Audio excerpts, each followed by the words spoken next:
Meus irmãos, quem sou eu? Você pode repetir? Quem sou eu? Vamos falar juntos? Quem sou eu? Quem sou eu? Uma pergunta precisamos fazer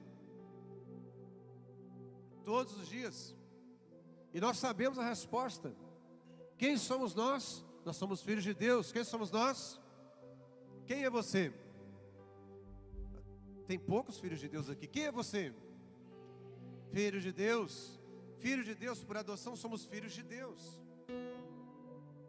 Quando nós entendemos a nossa identidade, quando nós compreendemos quem somos, isso afeta toda a nossa existência.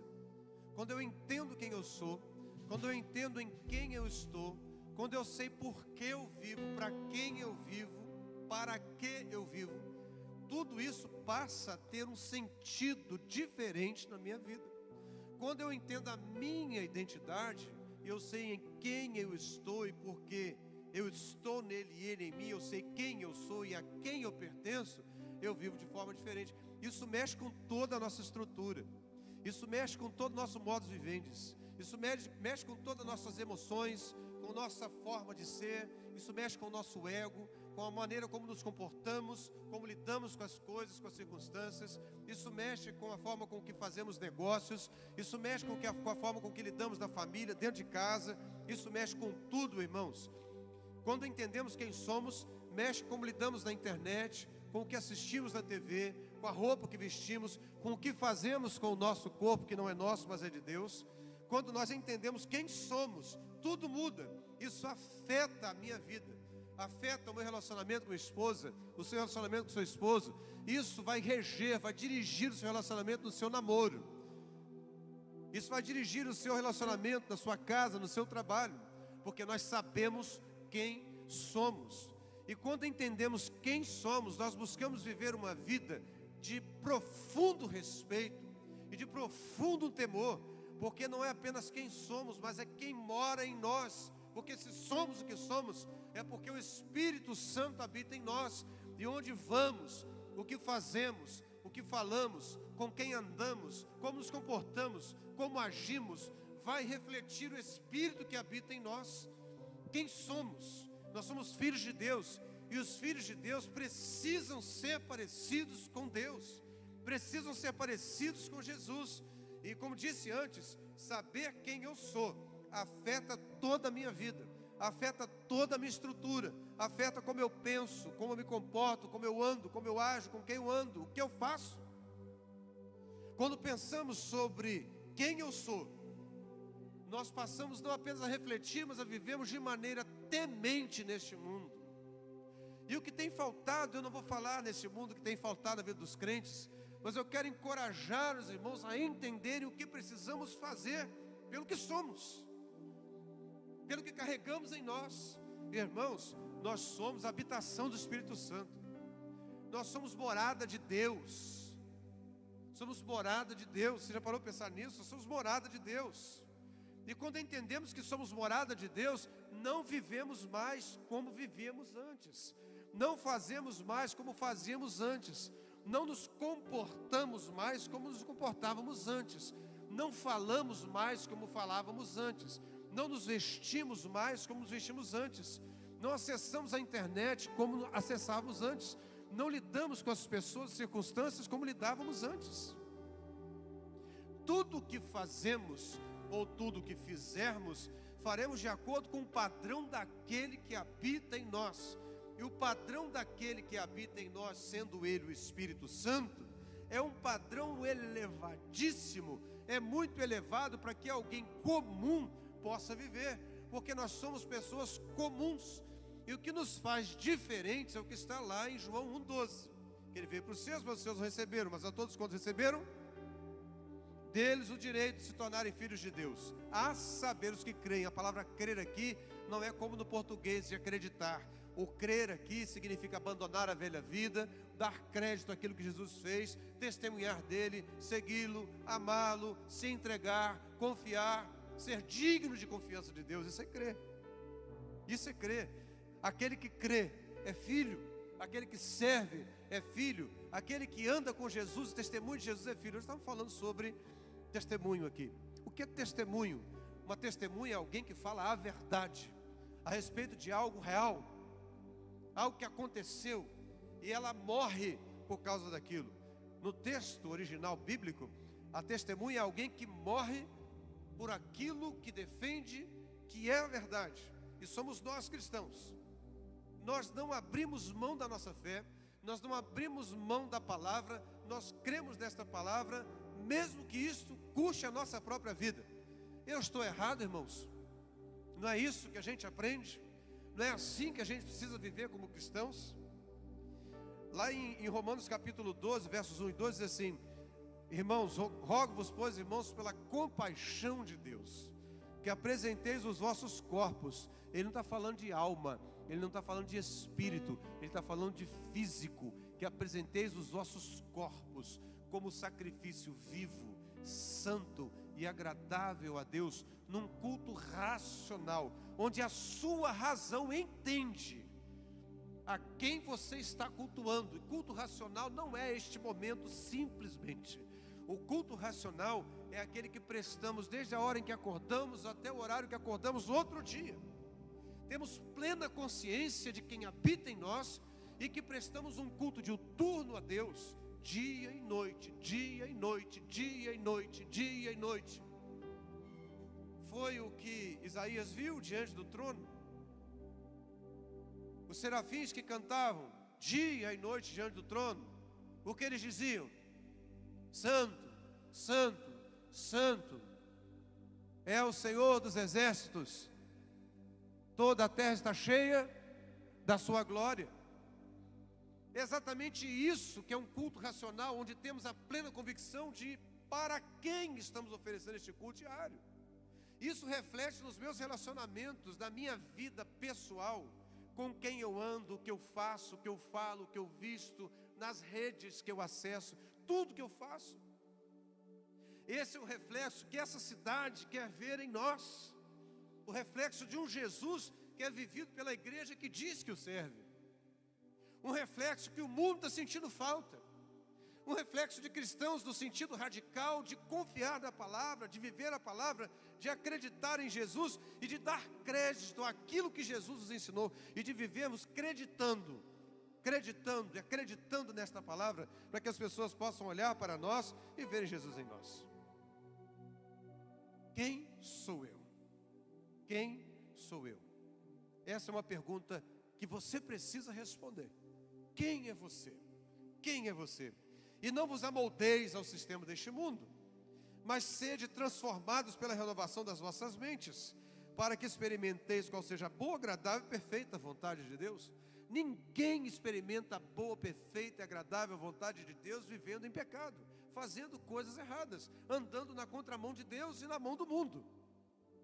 Irmãos, a Bíblia fala, em 1 Tessalonicenses 5:22, fujam da aparência do mal, do que parece mal, do que parece pecado, do que parece errado. Ele não está falando para fugir do pecado, não, está dizendo fugir do que parece errado. Parece-me que muitos crentes não estão fazendo isso. Parece-me que muitos crentes não estão fugindo do que parece errado. Irmãos, nós sabemos que não estamos fazendo, mas o mundo não sabe. O mundo não sabe. E às vezes nós patinamos, a igreja chega aqui e volta, chega aqui e volta, chega aqui e volta, porque os crentes estão patinando, não saindo do lugar, concedendo circunstâncias e desejos, vivendo fora de um padrão bíblico. Me causa estranheza neste tempo em que vivemos. Aliás, não me causa estranheza muitos púlpitos não pregarem sobre o pecado e falarem sobre o que é certo e o que é errado, porque há um medo grandioso nos corações de muitos pastores de pedirem seguidores. Mas eu aprendi essa semana que nós só precisamos de 2 seguidores. Quem sabe aí não fala não, senão você vai passar na minha frente aqui, né? Nós só precisamos de 2 seguidores. Salmo 23:6. Bondade e misericórdia Nós precisamos, irmãos, pregar contra o pecado. A igreja que não ouve sobre o que é pecado, ela fica pecando. Os crentes que não ouvem sobre o que é pecado, a liderança que não ouve sobre o que é pecado, continua pecando. E nós nunca seremos uma igreja conforme o padrão de Jesus, se não seguirmos fielmente o que a palavra do Senhor nos ensina. Vamos celebrar a ceia, vamos lembrar do sacrifício de Jesus até que Ele volte. Muita gente não participa da ceia porque está em pecado. Vai continuar em pecado. Quem pode participar da ceia do Senhor? Aquele que é lavado, remido, transformado, batizado em plena comunhão com a igreja. O que é a ceia? A ceia é a lembrança do sacrifício de Jesus até que Ele volte. É o símbolo da unidade da igreja como um corpo. A Bíblia diz que aquele que come e bebe indignamente, come e bebe condenação para si. Nós vivemos num mundo, irmãos, em que muitas igrejas vivem de permissividade.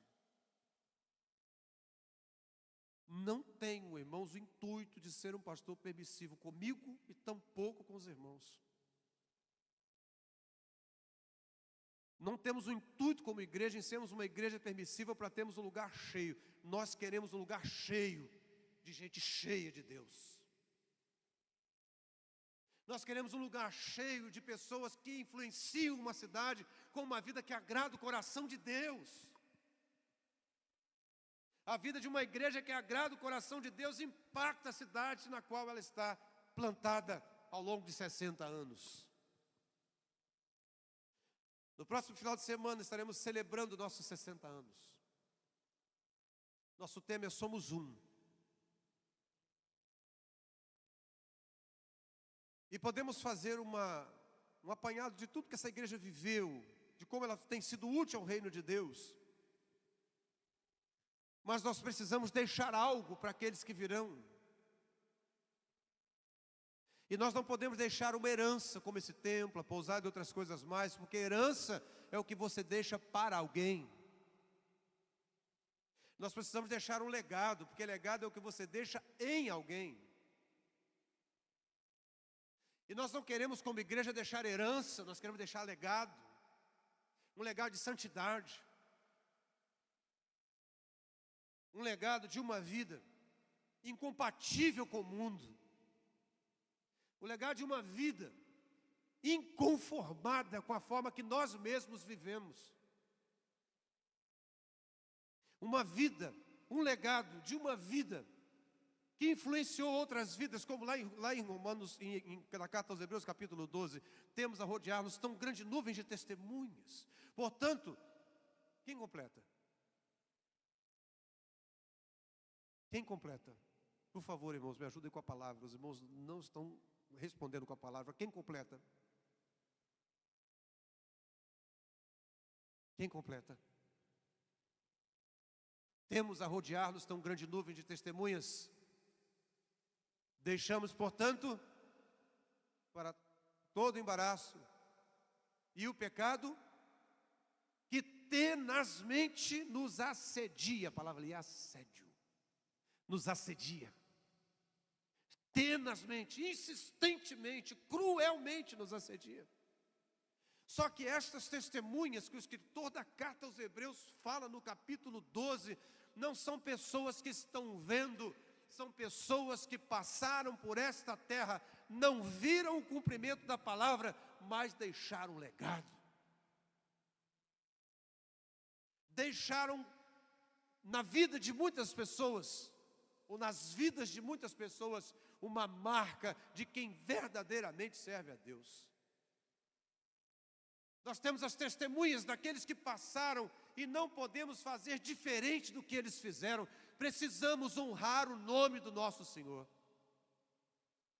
Precisamos honrar o nome do nosso Jesus. Precisamos exaltar o nome dele através de um testemunho eficaz, eficiente, que demonstra o Cristo que nós servimos.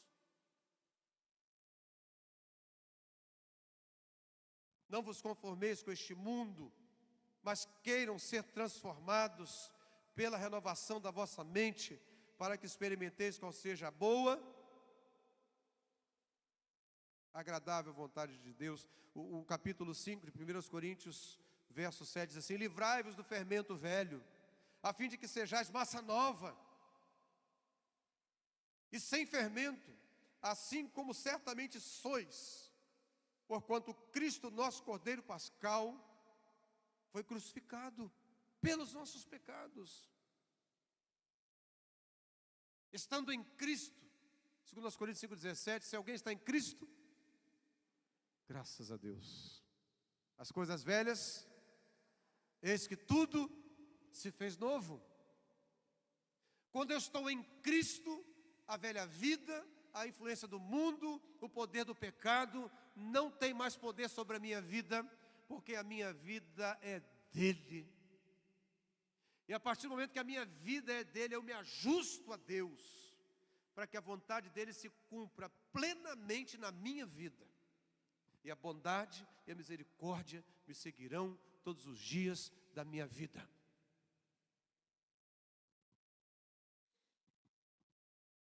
Quem sou eu? Por isso celebramos, capítulo 5, verso 8 de 1 Coríntios. Por isso celebremos a festa não com fermento velho, nem com fermento maligno da corrupção, mas com os pães sem fermento da sinceridade da verdade. Já vos adverti por carta que não vos associeis a nada que fosse imoral.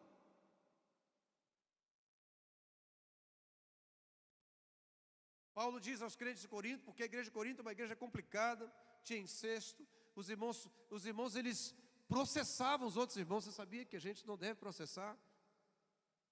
Principalmente crente. Que testemunho nós estamos dando se um irmão processa o outro? Se a justiça que é de Deus na palavra, dentro da igreja, não tem a capacidade para poder resolver, o mundo não pode resolver. As nossas questões nós resolvemos, biblicamente, com oração e perdão. E se necessário for, até um afastamento. Mas nunca a justiça do mundo foi capaz de resolver problemas dentro da igreja, só gerou escândalos.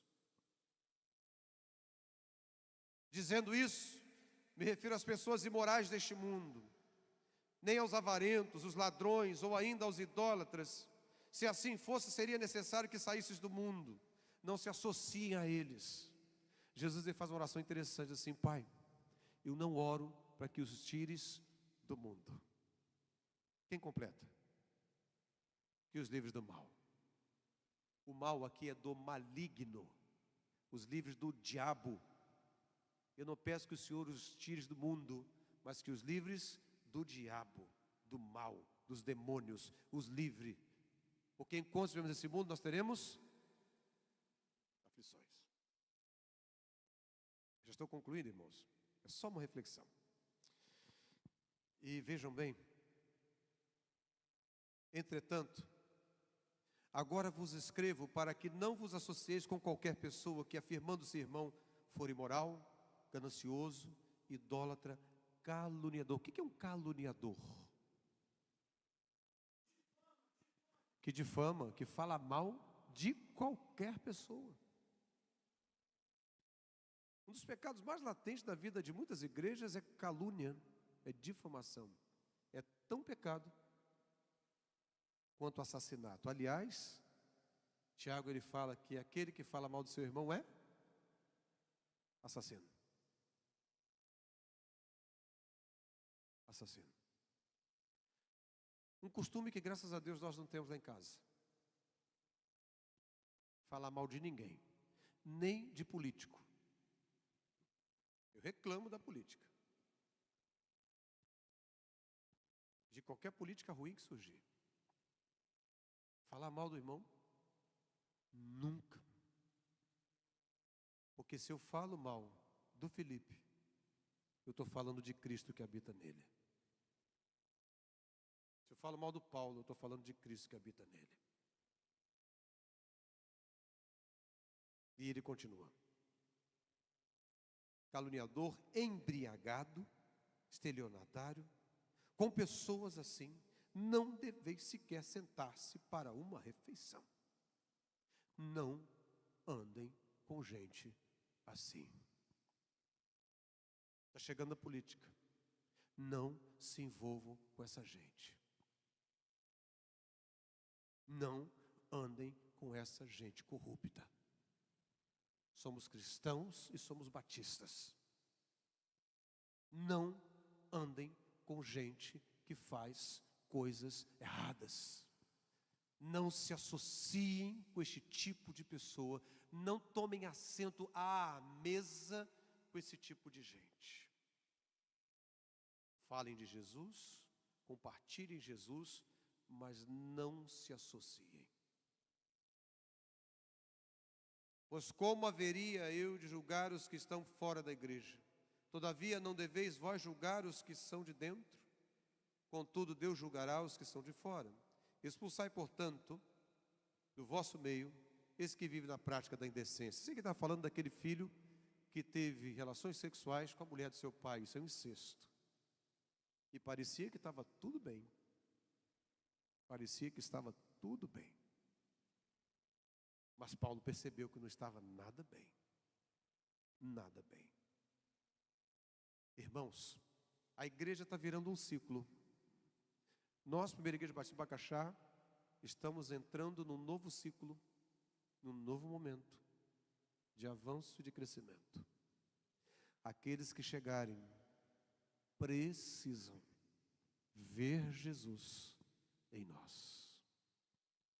Aqueles que chegarem precisam ver o amor de Jesus estampado em nossos corações, as nossas atitudes, nossos olhares, a nossa recepção, no nosso cuidado.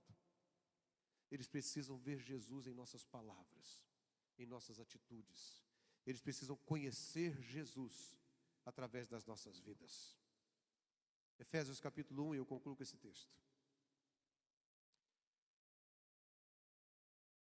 A partir do verso 13 diz assim: Bendito seja o Deus e Pai do nosso Senhor Jesus Cristo, que nos abençoou com todas as bênçãos espirituais das regiões celestiais em Cristo. Porquanto Deus nos escolheu nele antes da criação do mundo. Ele nos escolheu para quê mesmo? Os irmãos podem ler? Estes que receberam de Jesus e em Jesus o direito de se tornarem filhos de Deus, Ele nos chamou para sermos irrepreensíveis, para que ninguém tenha o que falar de nós, para que vivamos separados nós nunca viveremos associados a este mundo. Guarde isso no seu coração. Nós nunca viveremos associados a este mundo. Guarde isso no seu coração. Não há sociedade entre Deus e o diabo. Até mesmo num casamento misto, não há sociedade entre Deus e o diabo. Isso é julgo desigual. O servo casa com o servo. Quem faz um casamento errado, casa errado, é julgo desigual. Então, geralmente a pessoa fica tão apaixonada, né? A paixão, como diria o poeta, é fogo que arde sem se ver. Mas a queimadura também queima sem sentir. E depois que ela queima sem sentir, o fogo arde sem se ver, as marcas ficam. As marcas ficam. Mas o amor não.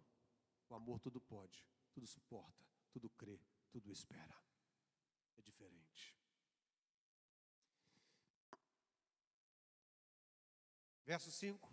E em seu amor nos predestinou para sermos adotados como filhos, por intermédio de Jesus Cristo, segundo a benevolência da sua vontade, a bondade de Deus em ação, para o louvor da sua gloriosa graça, a qual nos outorgou gratuitamente no amado.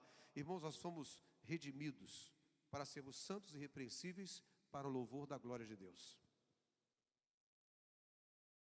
Nós existimos para a glória de Deus.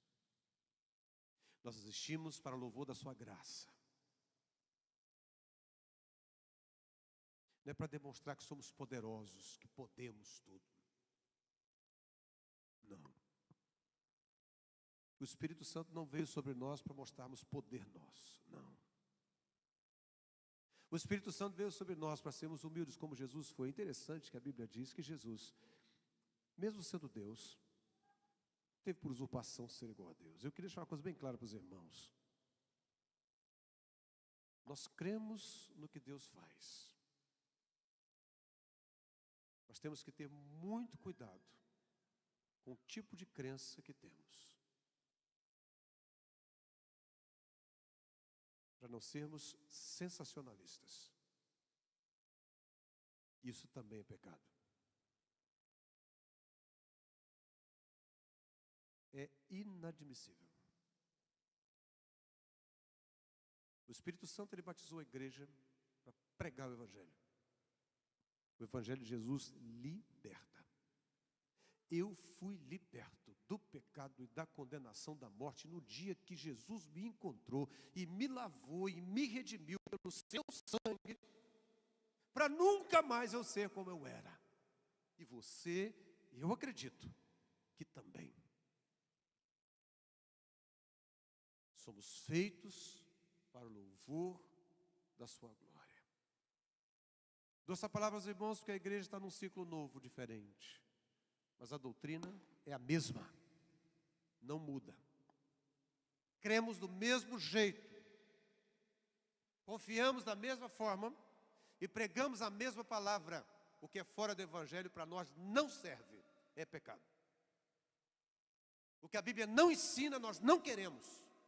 Os irmãos concordam com isso? Nós não queremos. Nós não queremos nada extra-bíblico, nada apócrifo. Nós queremos a palavra de Deus, viva e eficaz. É essa palavra que nós pregamos e morremos por ela.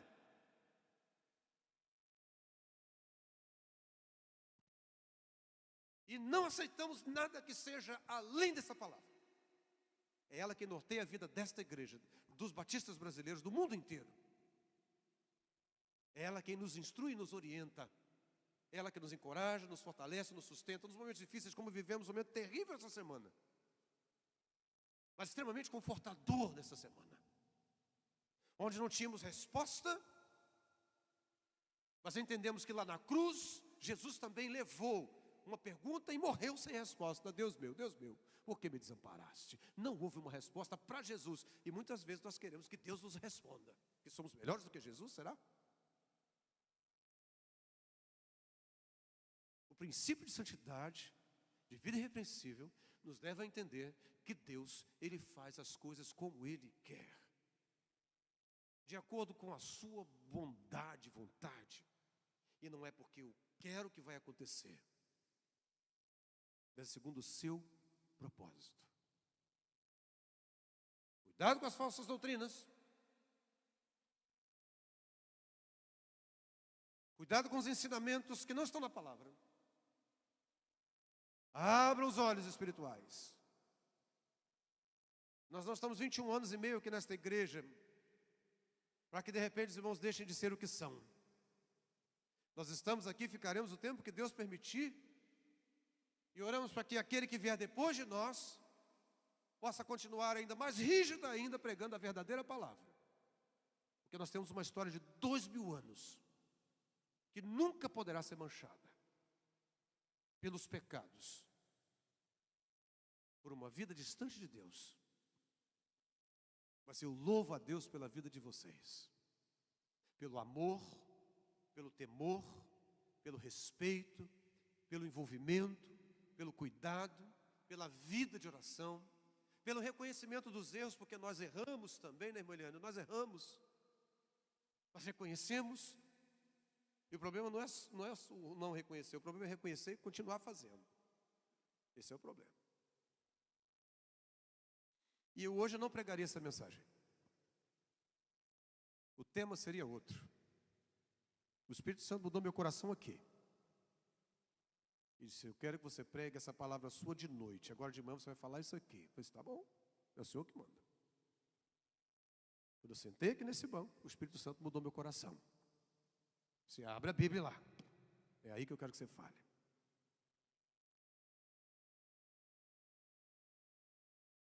Não podemos negociar com o pecado. Se a gente abrir, irmãos, uma brecha pequenininha, ele entra para arrebentar. Sejamos firmes. Como a igreja primitiva em Atos 2, eles perseveravam unânimes na doutrina dos apóstolos, na comunhão e no partir do pão. Tinham tudo em comum. E enquanto a igreja fazia isso, vivia isso, milagres, sinais e prodígios aconteciam. E o Espírito Santo é quem ia fazendo. E no final do versículo 47 diz: o Espírito ia acrescentando à igreja aqueles que iam sendo salvos. Nesses 60 anos, essa igreja nunca teve motivo, pelo menos que eu saiba. Irmão Anildo, Silvinho, irmã Marlene, irmã Nilson são mais antigos, Regina, talvez possam dizer: essa igreja nunca foi motivo de escândalo para a nossa cidade. Não é verdade? É uma igreja honrada. Os irmãos tiveram pastores, homens de Deus aqui dessa igreja. Eu os respeito com o meu coração e a minha alma, cada um deles, os que estão conosco e os que já foram.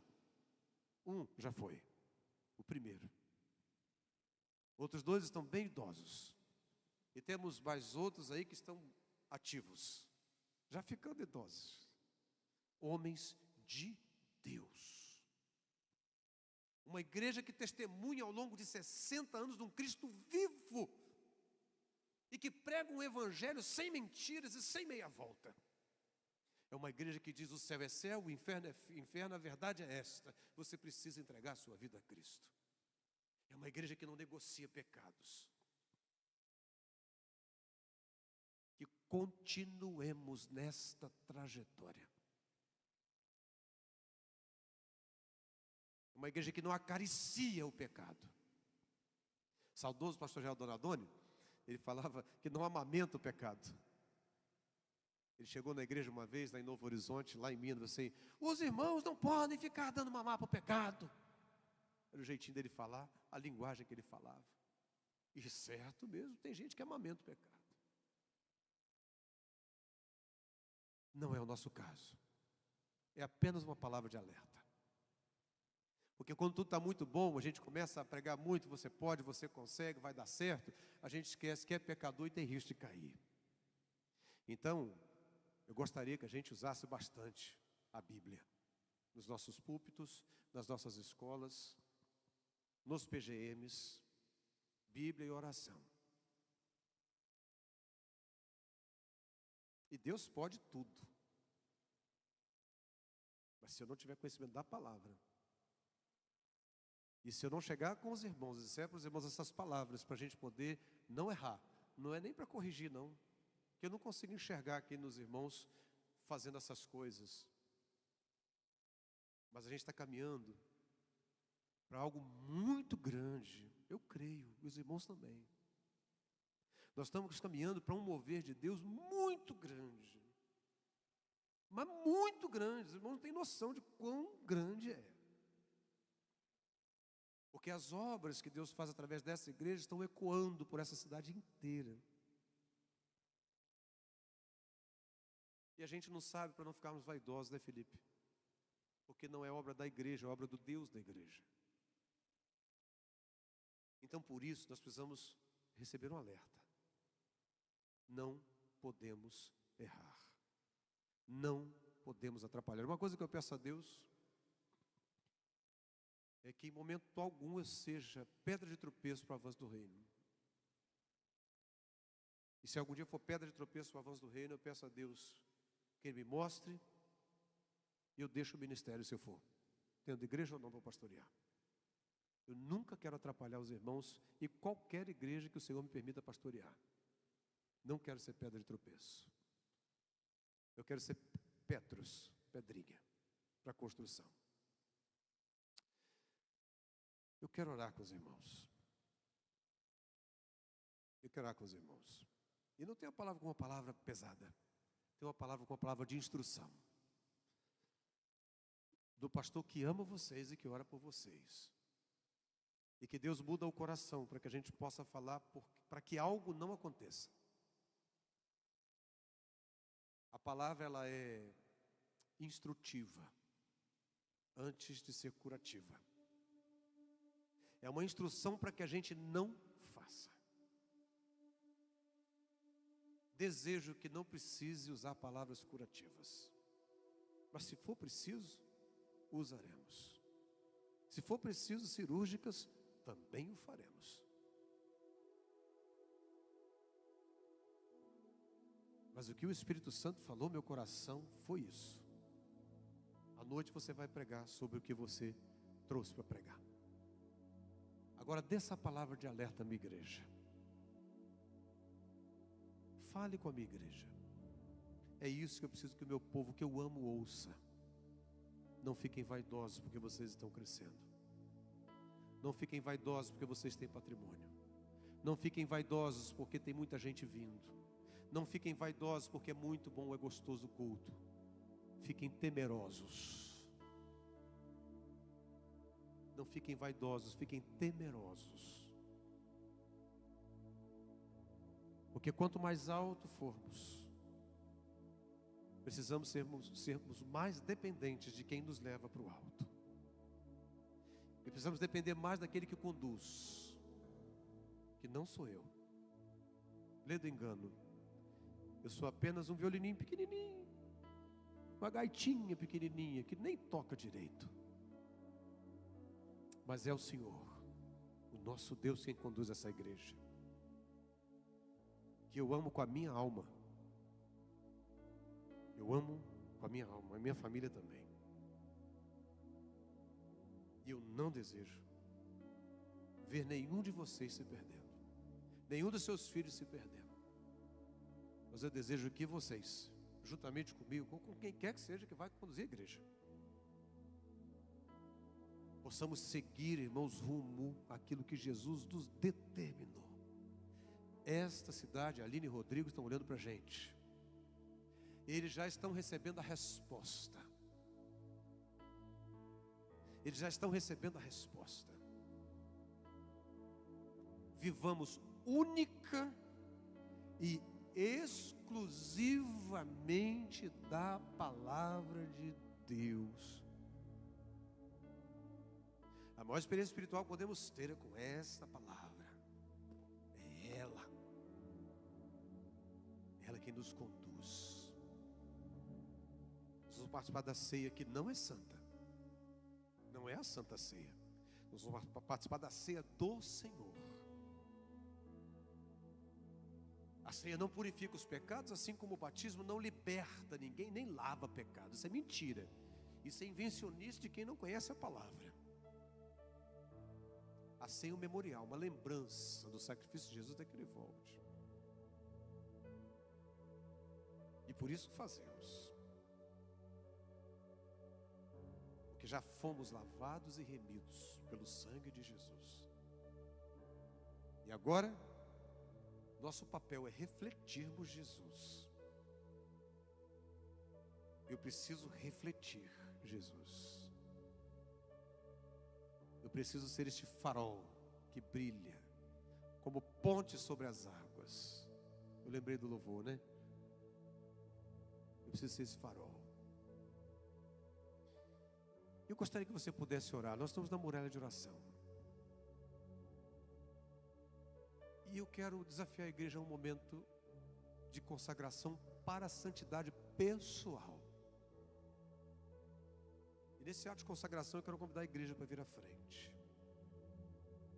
Num ato de consagração pessoal a Deus. Toda a igreja. Eu quero convocar toda a igreja para vir à frente. No ato de consagração pessoal a Deus. Significa que é você quem vai falar com Deus.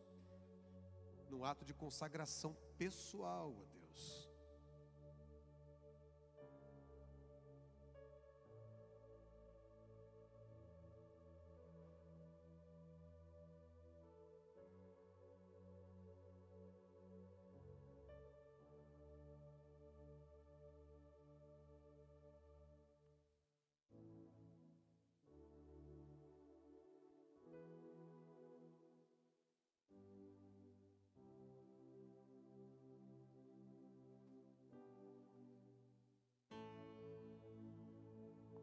Meu Jesus, Salvador, outro igual não há. Todos os dias quero louvar as maravilhas de teu amor, consolo, abrigo, força e refúgio é o Senhor, todo meu ser, com tudo que sou, sempre te adorarei.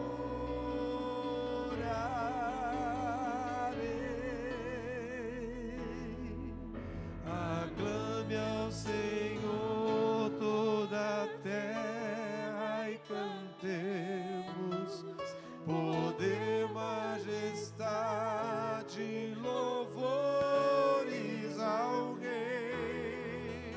Montanhas se prostrem e rujam os mares ao som de teu nome.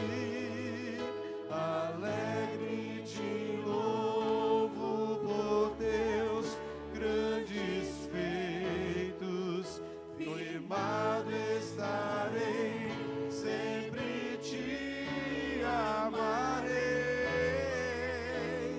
Incomparáveis são tuas promessas, incomparáveis são tuas promessas, incomparáveis são tuas promessas pra mim.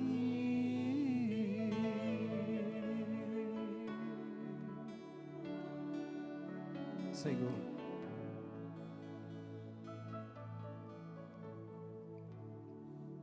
eu te peço perdão pelos nossos pecados. Há quanto, Senhor, falhamos e patinamos. Há quanto deixamos, Senhor, de buscar a Tua presença. Nós te pedimos perdão, Senhor, pelos nossos pecados, pelas nossas falas, pelas nossas atitudes, pelos nossos julgamentos. Queremos, Senhor, ser esta igreja santa, sem mácula nem ruga, Senhor. Quantas vezes, Senhor, deixamos de cumprir com aquilo que prometemos ao Senhor. Limpa-nos, Senhor, de todos os nossos pecados. Perdoa-nos, Senhor, para que aqueles que estão chegando vejam Jesus em nós. Nós não temos a ambição de sermos a melhor igreja, mas temos a ambição de sermos agradáveis ao Senhor. Tu que habitas em nós, Senhor, limpa-nos, purifica-nos, que sejamos mais brancos como que a neve, Senhor. Enche-nos do Teu Espírito Santo, sopra sobre nós, Espírito de Deus, uma unção fresca, um desejo ardente de ganharmos pessoas para Jesus, de discipularmos pessoas, Senhor, e que nesse novo tempo que a Tua igreja viverá, seja um tempo de um avanço extraordinário na Tua presença, e milhares de saquarimenses se rendam a Ti, Senhor, e se tornem membros da Tua igreja, do Teu corpo, da primeira igreja batista em Macaxá.